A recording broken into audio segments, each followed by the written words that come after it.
مکمل طور پہ نماز حل ہی کر دیں گے یہ مسئلہ. جو دبئی میں، سعودی میں، کویت میں، دیگر ممالک میں جاب کرتے ہیں ان کی یہ بڑی پریشانی ہے. اب اس کے بجائے کرنا کیا؟ جمعہ بھی نہیں پڑھنا، بالکل نہیں پڑھنا، قطعاً نہیں پڑھنا. آپ ہمارے بھی مسجد کے صدر محترم یا بیٹھے آپ دیکھیں گے کبھی کوئی پیپر دیے امام صاحب کو خطبے میں یہ پڑھی ہے بلکہ وہاں پر آج بھی میرا چیلنج ہے، یہ بات بابا میں تو عرض کر رہا ہوں، آپ اس کی تحقیق کر لیں. امام کھڑے ہو کر ان کی سانسوں پر قبضہ بادشاہ وقت کا ہے. جہاں کے اماموں کا جو حق پر کھڑے ہیں مسلح کی پرواہ کیے بغیر ان کی سانسوں پہ قبضہ کربلا والوں کا ہے. وہاں پر آپ ایک ورڈ بھی اگر مس یوز کر دیں آئندہ جمعے آپ کو مسجد سے نکال دیا جاتا ہے. جو وہاں کے بادشاہ کے ارے مسجد کے اندر بھی اللہ کا حکم چلنا چاہیے، نافذ خدا کا حکم. اقوام متحدہ میں، یونائٹڈ نیشن میں تمہارا قانون کیا ہے؟ تو یہ بے شرمی کا لباس پہن کر انہوں نے کہا ہمارا آئین قرآن ہے. آئین قرآن ہے، وہاں پر لیونگ ریلیشن چل رہا ہے، شادی سے پہلے زنا جتنا چاہے عام کرو. یہ چیزیں تباہ تاراج ہمارے ممالک سے. بزرگوں اور دوستوں، اسی لیے ہندوستان کا دین، ہندوستان کو چلاتے ہیں لوگ. وہاں کے امام کے پیچھے کیسا نہیں ہوتی بے نماز. ہم کیا مکے کے امام کے پیچھے جا کر کیا مکے میں نہیں پڑھنا، مدینے میں نہیں پڑھنا. نماز سے روکا نہیں گیا، امام کے عقیدے سے روکا جا رہا ہے، عقیدے سے روکا جا رہا ہے. وہاں کے حالات آپ غور کریں. اللہ کے گھر میں ممبر رسول پر کھڑے ہو کر اللہ کے رسول کی بات کی جائے، خاتمین حرمین الشریفین بلکہ ان کا نام لے کے سعود یہود کا رحمت اللہ علیہ، ان کو سرکار یوسفین کی درگاہ بڑی چکتی ہے. آپ جا کے اب شیخ زاید مسجد کا جائزہ کریں دبئی میں، شیخ زاید پر بھی کتنی بڑی پکی خبر بنائی گئی. آپ خود محاسبہ کر دیں.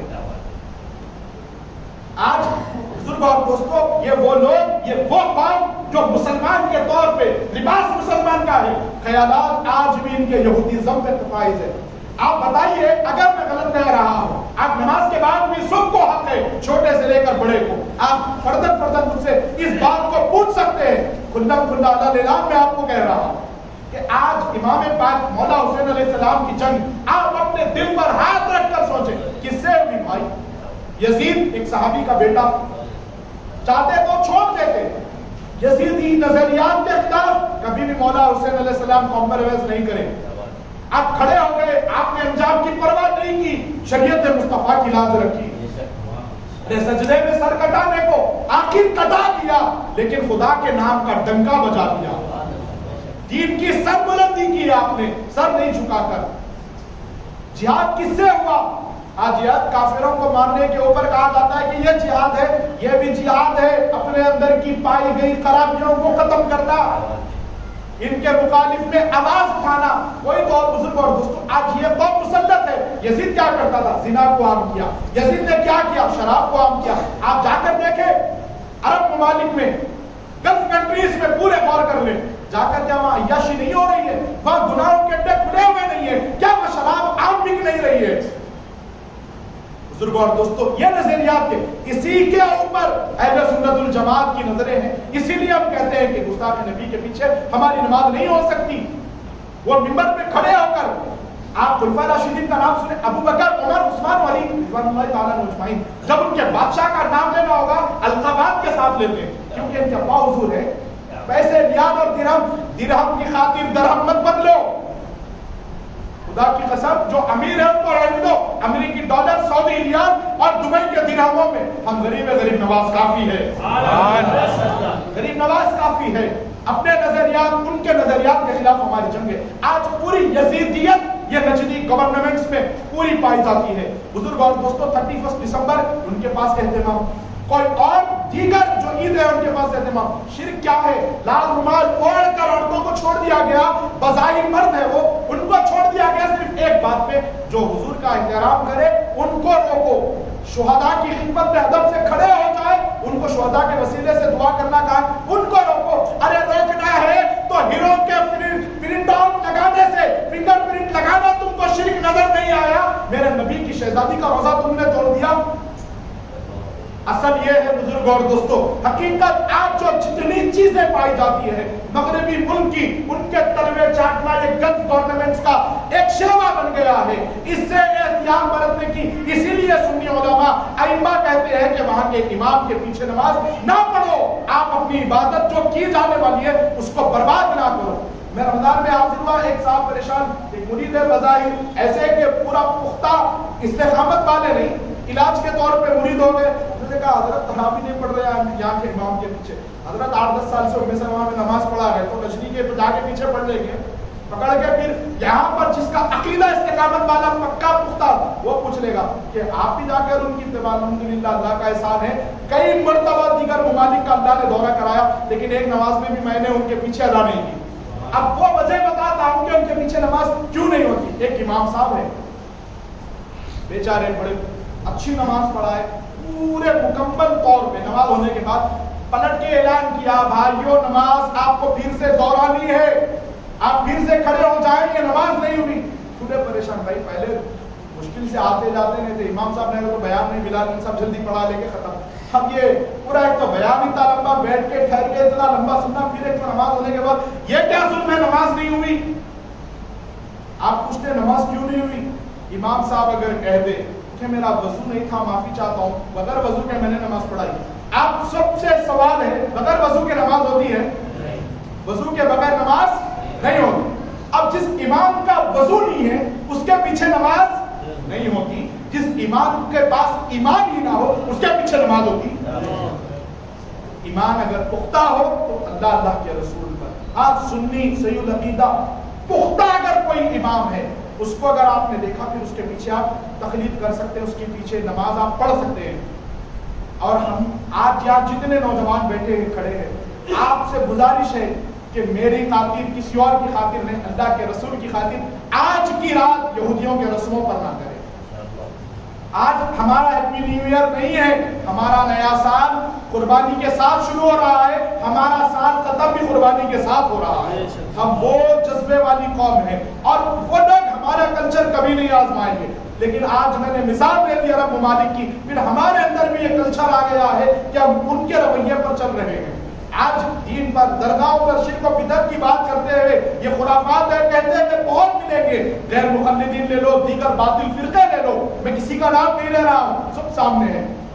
یہاں پر ہاتھ باندھنے والے بھی، یہاں تک داڑھی چھوڑنے والے بھی، ہر بندہ اس بندے کے پیچھے لگا ہوا ہے جو شریعت کے آئین مطابق زندگی گزار رہے ہیں۔ ان کی نظر درگاہ یوسفین پہ ہے، ان کی نظر اولیاء اللہ کی بارگاہوں میں ہے، لیکن ان کی نگاہیں یہ مغربی کلچر پہ نہیں، کسی ایک لال رومال کے اندر، کسی ایک متبع کے اندر، کسی ایک نجدی عالم کے اندر یہ جرأت نہیں کہ کھڑے ہو کر ان کا بائیکاٹ کرے، ان کو ان کی غلطیاں، ان کو ان کا آئینہ بتا سکے۔ اگر بتا دیں گے تو چندہ دھندہ رک جائے گا، ختم ہو جائے گا۔ جس کو کربلا والوں سے خلاف ملتی ہے وہ باب توحید حق کی آواز بلند کرتا ہے۔ کھانے کے اوپر فرق ہے، غیب سے دیتے ہیں تو کام چلتا ہے۔ امام حسین پاک کے ٹکڑوں میں ہم سب کا خاندان بنتا ہے، تو ہم جن کا کھائیں گے ان کا گائیں گے۔ اب وہاں کے بادشاہ کا تو ہم خیرات نہیں کھا رہے جو وہاں کے رنگ میں گاتے رہے، ہم جس کا کھا رہے ہیں اس کا گا رہے ہیں۔ سب جتنے بھی کھانے میلاد النبی کا صدقہ کھانے والے، جتنے کھانے والے ہیں غوث پاک کی 11ویں کا صدقہ کھانے والے، تو ہم کو یہ چیزیں نہیں پچے گی۔ تو آپ یہ چیز ذہن میں رکھ لیں کہ آج کی رات جو کم از کم حضور کی خاطر ہم اس طریقے سے نہ گزاریں کہ مغربی کلچر کو خوش کریں، کیونکہ آقا نے فرمایا من تشبہ بقوم فہو منہم۔ دنیا میں تم جس کا لباس پہنو گے، جس کی شباہت اختیار کرو گے، جس کی صحبت میں رہو گے، قیامت کے دن اسی کے ساتھ اٹھائے جاؤ گے۔ اگر ہم نے آج ایسی صحبت، ایسا لباس، ایسی چیزیں اختیار کی جو ہمارے مذہب اسلام میں نہیں، پھر ہمارا حشر بھی انہی کے ساتھ ہو۔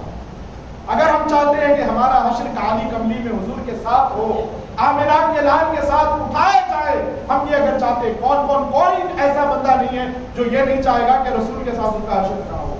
ہر کوئی یہی چاہتا ہے کہ ہمارا حشر مکین گنبد خضرا کے ساتھ ہو، ہمارا حشر ہم چاہتے ہیں مولا علی کے ساتھ ہو، ہمارا حشر ہم چاہتے ہیں غار یار مصطفیٰ کے قدموں میں ہو، فاروق اعظم کے قدموں میں ہو، عثمان غنی کے قدموں میں ہو۔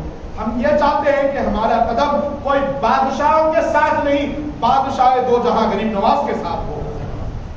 اگر ہم یہ چاہتے ہیں تو پھر ہم کو ہماری زندگی میں بدلنا چاہیے کہ ہم کس طریقے سے زندگی جی رہے ہیں۔ ہمارے پاس کی حیات کے یہود و نصارہ کے رسموں کو کچلنا ہوگا، بیٹے بیٹیوں کا ماحول اسلام کا دینا ہوگا، شریعت کی پابندی پر اگر ہم فوکس کریں گے، خدا کی قسم ہمارے گھر میں بھی کوئی نہ کوئی مخدوم پیدا ہوگا۔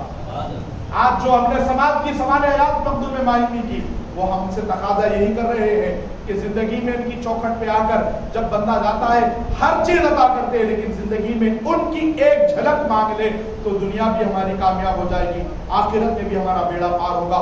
آخر میں اللہ رب العزت کی بارگاہ میں دعا کرتا ہوں میرے مولا کہنے سننے سے زیادہ ہم سب کو عمل کی توفیق عطا فرما۔